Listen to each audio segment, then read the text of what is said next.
Gracias, Yulisa Céspedes. Gracias a los amables compañeros aquí presentes, los amables oyentes de la Z101, el gobierno de la tarde. Como dijimos al principio, el tesorero nacional informó de la intención del gobierno de comenzar a pagar el doble sueldo de Navidad, el mal llamado regalía pascual. Digo mal llamado porque no es una regalía, no es un regalo, es un derecho adquirido, establecido en el Código de Trabajo de la República Dominicana, el salario número 13 o el doble sueldo de Navidad. Para las instituciones centralizadas del Estado y las instituciones descentralizadas, excluyendo a los ayuntamientos. Y habla de un monto de 890,000 millones de pesos. Cuando nos fijamos en las estadísticas de la Tesorería de la Seguridad Social actualizadas a octubre ya, vemos que en la Tesorería de la Seguridad Social se registran 2.009.779 trabajadores activos, públicos y privados, hasta el 31 de octubre. Eso es, señoras y señores, 254.565 trabajadores menos de los que teníamos hace 8 meses. Más de 250,000 personas que salieron del mercado laboral, que son del sector privado, no del sector público. Entonces, de los 2.909.779 trabajadores que tenemos registrados, formales, públicos y privados, hasta el 31 de octubre, hay 1.366.444 que son empleados del sector privado. Y hay 643.335 que son empleados del sector público, centralizado y descentralizado. Ahí se incluyen algunos trabajadores o empleados de ayuntamientos. Digo algunos porque no están cotizando todos los empleados de los ayuntamientos. Se incluyen también los de las instituciones descentralizadas, pero no de todas las instituciones descentralizadas, porque hay entidades descentralizadas del Estado que no cotizan a la seguridad social. Hay 322.055 trabajadores del sector público centralizados cotizando a la seguridad social. Hay otros que no cotizan, repito, porque tienen sus planes de pensión o de retiro aparte de la ley 87-01. Pero si consideramos esos 643.335 trabajadores del sector público y lo colocamos como parte del total de 2.009.779, vemos que esos empleados del sector público representan el 32% de la cantidad de empleados formales que están cotizando a la seguridad social. El 32% son del Estado, el otro 68% son empleados del sector privado. Y si consideráramos que el salario promedio de los trabajadores, tanto del sector público como del sector privado, es más o menos igual, y digo más o menos porque hay diferencias, por ejemplo, en los cargos que tienen funcionarios del área ejecutiva media y alta, en el sector público son más altos que en el sector privado. Sin embargo, a nivel de la clase, a nivel obrero, se puede decir, los salarios del sector privado son un poquito más altos que los salarios del sector público, porque en el sector público tú tienes salario mínimo de 10,000 pesos ahora, en el último año, que se llevó a 10,000 pesos, antes era 5,175 mensual. Entonces tú tienes que más del 40%, un poco más del 40% de los trabajadores del sector público gana sueldo mínimo, y esos son 10,000 pesos mensual. En el sector privado, el salario mínimo más bajo se supone que es de 11,000 y tantos pesos mensuales, está el salario mínimo medio que es de 12,000 o 13,000 pesos, y el salario mínimo alto que es de 17,000 pesos. Pero si lo llevamos si lo juntamos todo, pudiéramos decir que en términos promedio, ¿verdad? El salario es más o menos igual. Entonces, el 32% de la clase trabajadora formal registrada en la seguridad social serían esos 643,000 trabajadores del sector público que estarían recibiendo más o menos 18,900 millones de pesos de doble sueldo. Lo que indica que, asumiendo salarios parecidos, el otro 68% de trabajadores del sector privado estaría recibiendo de doble sueldo de Navidad, porque son empleados que sí están activos, 40,162 millones de pesos. 40,162 millones de pesos es el 68% de un total de 59,062 millones de pesos. Con esto lo que quiero decir es que posiblemente posiblemente en la República Dominicana cada mes nosotros estemos circulando solo en pago de salario del sector público y privado de la clase trabajadora formal alrededor de 60 mil millones de pesos. El pago de salario de los trabajadores del sector público y privado formales es de alrededor de 60 mil millones de pesos mensual. Y si a eso le agregamos 60 mil millones de pesos de doble sueldo, 19 mil millones o 18.900 millones por parte del Estado y poco más de 60 mil o 61 mil millones, y poco más de 40 mil o 41 mil millones por parte del sector privado, entonces tendríamos que en el mes de diciembre pudieran circular por concepto de pago de salario de la clase trabajadora formal y del doble sueldo de la clase trabajadora formal alrededor de 120 mil millones de pesos. 60 mil millones de pesos de salarios y 60 mil millones de pesos de doble sueldo. Más o menos 120 mil millones de pesos. Ahora debemos considerar entonces que 60 mil millones de pesos, eso es lo que se paga más o menos de salario mensual en la clase trabajadora formal del país. Pero la clase trabajadora formal del país hasta el año pasado representaba más o menos el 44% de la clase trabajadora total, porque el otro 56% era la clase trabajadora informal. Si la clase trabajadora informal y la clase trabajadora formal tuvieran los mismos niveles de ingresos, aunque no tengan seguridad social y aunque no tengan doble sueldo todos porque son de la informalidad, entonces pudiéramos asumir que la clase trabajadora informal mueve en ingresos en forma de salarios cada mes quizás alrededor de 70 mil millones de pesos. Porque, repito, representan el 56, más del 55% de la clase trabajadora en sentido general. Entonces, en el país es probable que todos los meses circulen por concepto de pagos de salarios en la formalidad y en la informalidad alrededor de 130 mil millones de pesos. Que si usted le agrega el doble sueldo de la formalidad, entonces pudiera llegar a alrededor de 190 mil millones de pesos solamente en el mes de diciembre.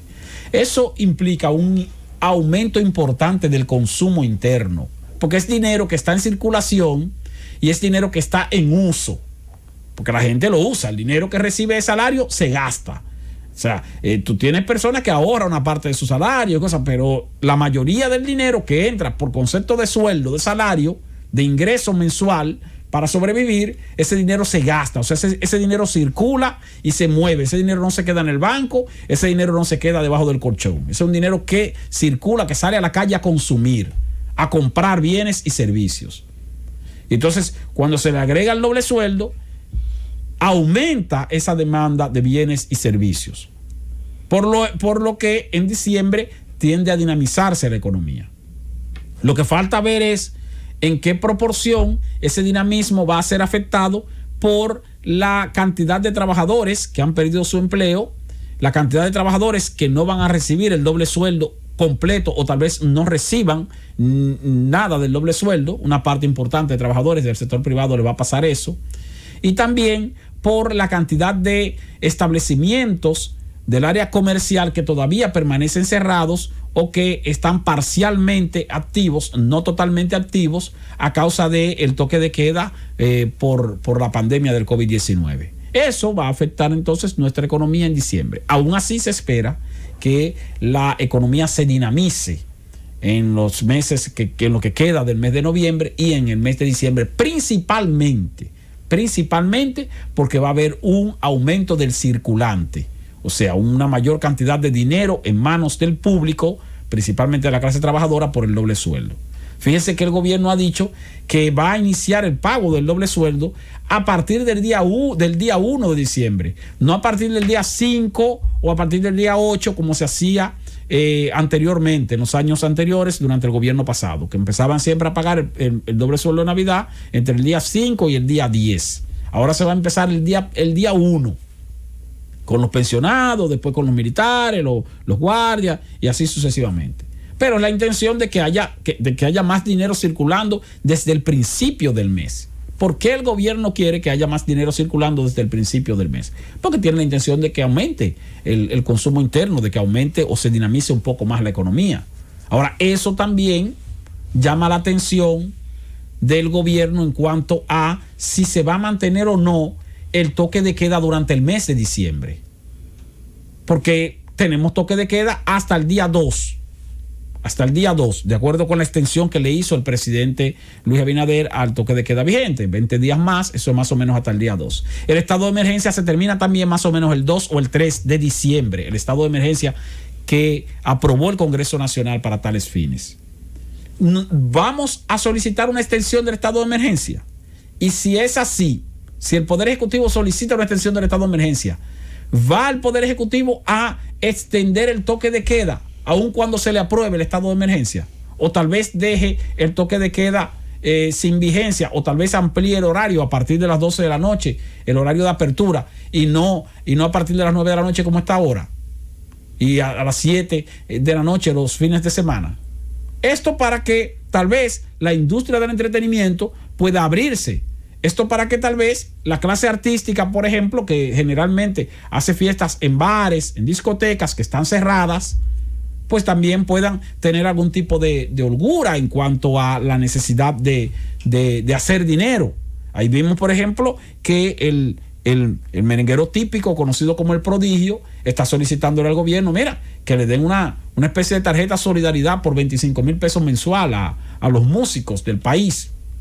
Bueno, Prodigio, no cuente con eso, porque no hay dinero para eso. 25 mil, pero 25 mil pesos es una fortuna. Imagínese usted la cantidad de músicos y de personas que se dedican a ese tipo de actividad, que están viviendo ahora mismo del pluriempleo, pero 25 mil pesos es mucho. No va a poder el Estado. Sin embargo, el Estado sí puede, a través del Poder Ejecutivo, disponer entonces la apertura de los establecimientos donde trabajan esos músicos, para que en el mes de diciembre tengamos cierta holgura.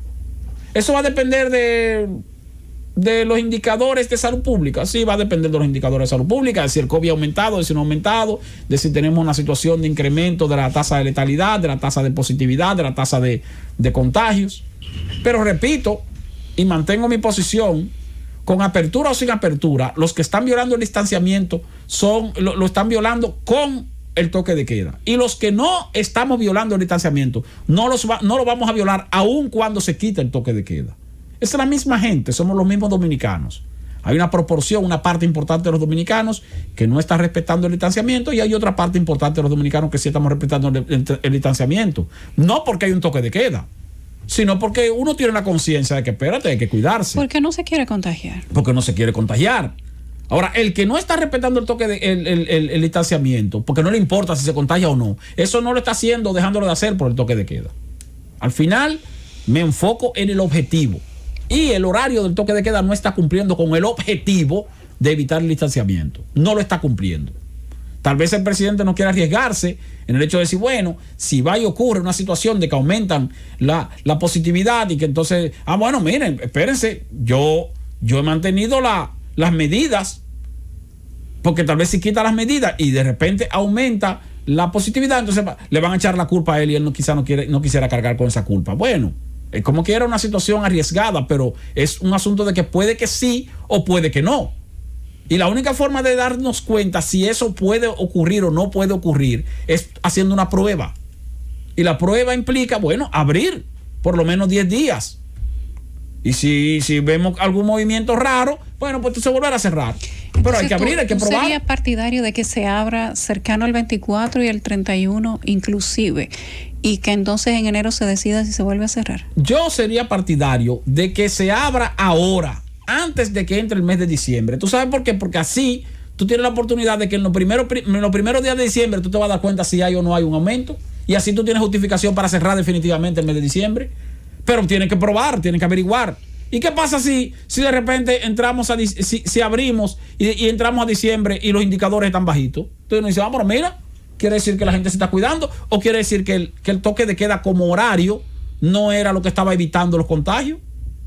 Pero hay que averiguarlo. Y averiguarlo implica probarlo. Y mientras tanto está aumentando la presión social. esa presión social de sectores que no les está yendo tan bien como a otros que tienen su empleo seguro, que están trabajando, que tienen sus ingresos. Y ahora entonces cuando los que están trabajando y los que tienen ingresos cobren el doble sueldo, que repito, va a implicar alrededor de 20,000 o cerca de 20,000 millones de pesos por parte del Estado, 18,900 millones de pesos, aparte de los ayuntamientos. Y luego entonces el sector privado que puede que aporte 41,000 millones de pesos, 60,000 millones de pesos adicionales que estarán circulando y consumiendo en el mes de diciembre. Esa presión sobre el consumo también va a ejercer presión sobre los sectores que ofrecen determinados servicios y que generalmente son de alta demanda en el mes de diciembre. La gente va a querer ir a los sitios, la gente va a querer disfrutar, la gente va a querer por lo menos despejarse un poco en el mes de diciembre. Y el gobierno va a estar en la obligación entonces de considerar la posibilidad de variar el horario del toque de queda o de quitarlo durante el mes de diciembre, quizás a partir del día 2 o del día 3, cuando se termina el estado de emergencia que está vigente en este momento.